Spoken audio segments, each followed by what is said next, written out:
remember I looked over to my wrist and I just saw blood pouring out of my wrist and like a wire around my wrist. Hello my fellow people. Today I wanted to talk about my experience of being in a coma and in hospital for about 3 weeks back in 2020.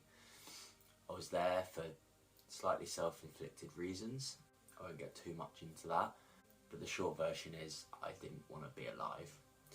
So I went into cardiac arrest, had police officers trying to do CPR on me, etc, etc, and I was put into an induced coma to just regulate everything, and so the nurses and the doctors could get me to a place where basically I would survive. And it was really interesting.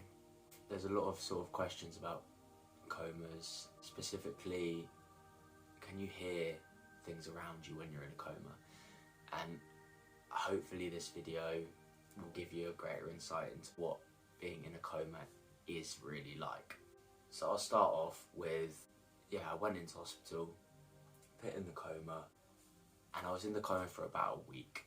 I don't know if I could hear anything, but that week was pure dreams, pure nightmares, whatever you want to call it. My brain was obviously still operating.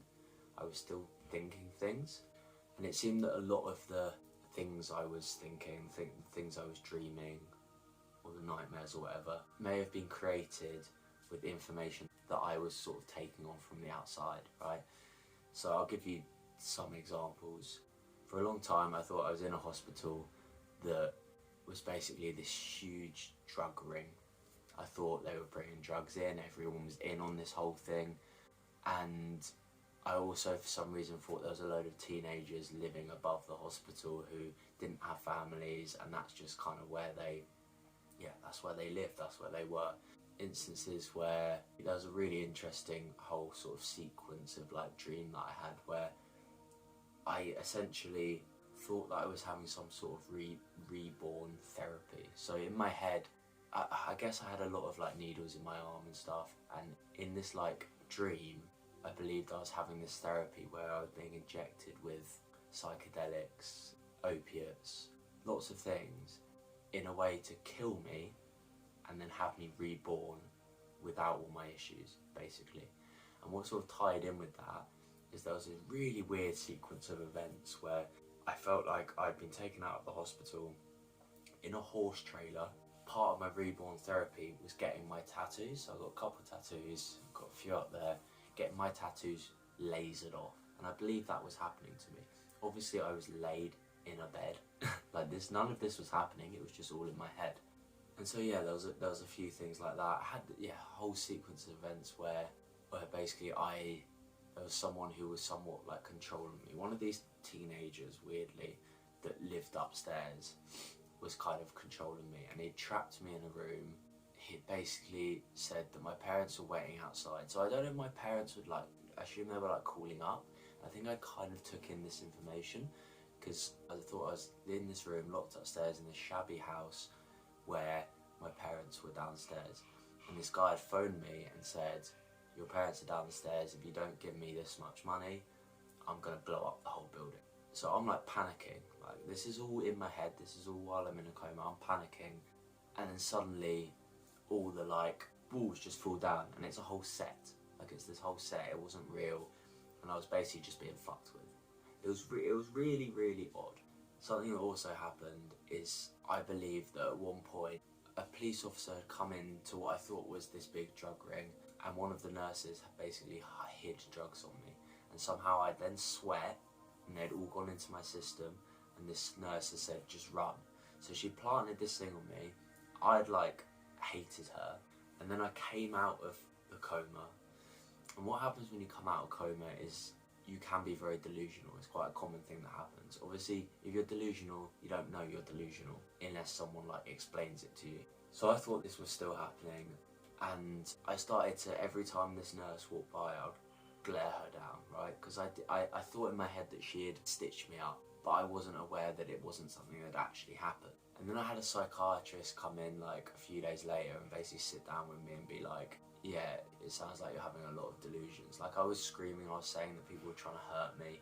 One instance, I think I was like trying to like get out of bed and one of the nurses sort of like tried to hold me down a little bit, and I remember I looked over to my wrist and I just saw blood pouring out my wrist and like a wire around my wrist. It freaked me out, like I was really panicking, but it wasn't happening.